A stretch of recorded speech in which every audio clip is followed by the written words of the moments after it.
방법입니다. 반갑습니다. 오늘은 모음의 개념에 대해서 설명을 하도록 하겠습니다. 저번 시간에 배운 걸 잠깐 복습을 해보자면 자음에 대해서 공부를 했었죠. 저번 시간에는 자음은 닷소리이다. 여기서 닷은 도움 닫기 할 때 그 닷이라고 생각을 해도 되고, 모음에게 닿아야 소리를 나기 때문에 닷소리이다, 이렇게 생각을 하면 될 것 같아요.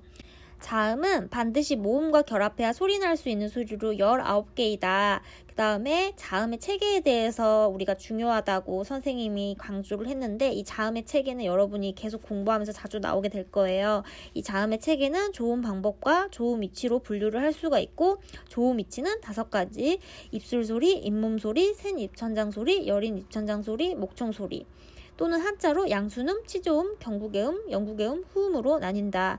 이 조음 위치 같은 경우는요, 표 같은 경우가 한자로 나올 때도 있고 순 우리말로 나올 때가 있어요. 그래서 한자음도 알고 순 우리말의 명칭도 알면 도움이 될 거고요. 좋은 방법은 무성음인 안울림 소리와 유성음인 울림 소리, 이렇게 두 분류로 나누고, 파열음, 파찰음, 마찰음은 무성음, 안울림 소리의 분류 대상이 되고, 그 다음에 이것들은 예사소리, 된소리, 거센소리로 이렇게 소리의 세기에 따라서 달라진다.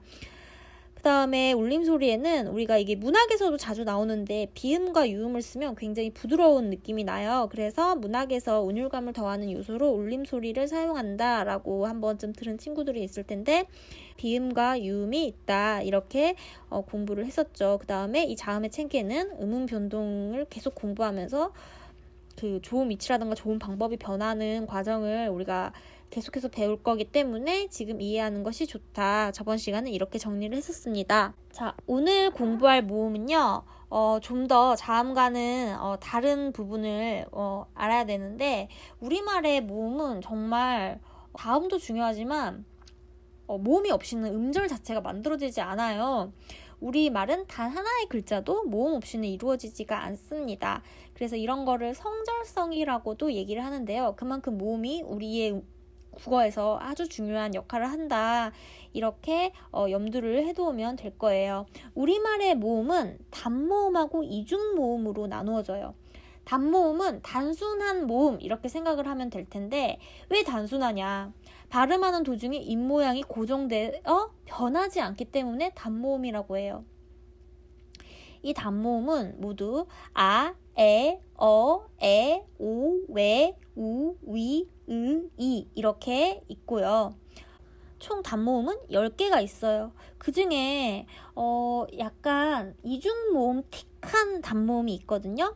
지금 단모음을 10개로 분류하지만 외와 위 같은 경우는 이중모음으로 발음하는 것도 허용한다라고 그 표준 발음법에서는 규정을 하고 있기 때문에, 외와 위는 우리가 이렇게 생각하면 된다. 참, 외,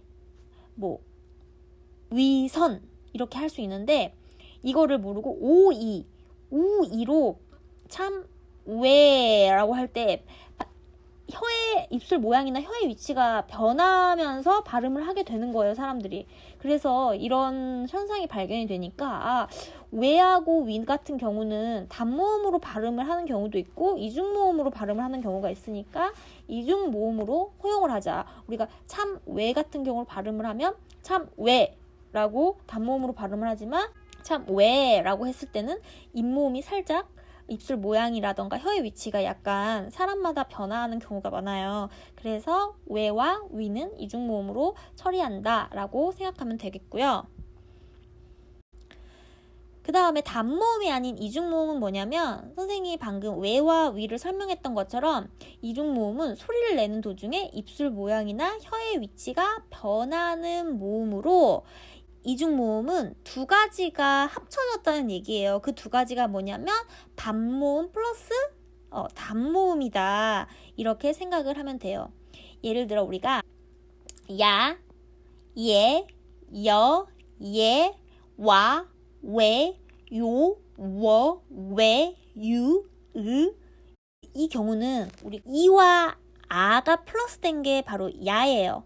그 다음에 연어 뭐겠어요? 이와 어가 플러스 된 게 여가 되죠. 그럼 여기서 이는 뭐냐면 반모음이라고 해요. 이 반모음은 뭐냐면 반절은 모음의 성격을 갖는다는 건데 꼭 반모음 같은 경우는 뒤에 있는 단모음에 붙어서 혼자 음절을 이루지 못하고 단모음처럼 하나로 쓰일 수 없으면서 아주 짧게 발음이 되기 때문에 뒤에 꼭 모음이 필요한 거예요. 그래서 반모음과 단모음이고 여기서는 이제 이중모음 같은 경우는 반모음 이가 결합되면 야, 여, 요, 유, 예, 으가 있고 반모음 오, 우, w 발음인 결합된 이중모음은 와, 워, 왜라고 생각하면 되죠. 그 반모음 오와 우, w 모음이 결합된 이중모음 같은 경우는 와 같은 경우는 오와 아의 결합이에요. 그래서 와 할 때는 우리가 오 발음을 하면서 아 발음으로 입 모양이 변하기 때문에 이것을 이중모음이다 이렇게 생각을 하면 될 것 같아요.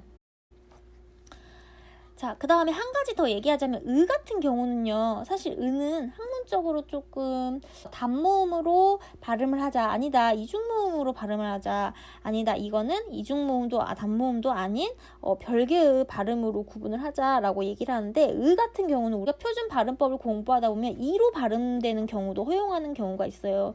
의 같은 민주주의 라는 얘기를 하면은 이 같은 경우는 이 이렇게 발음을 하기도 하거든요. 그래서 우리가 이런 같은 부분은 해석이 좀 더 필요하지만 우선은 반모음 이가 결합된 이중모음으로 본다. 이렇게 이해를 하면 되겠습니다.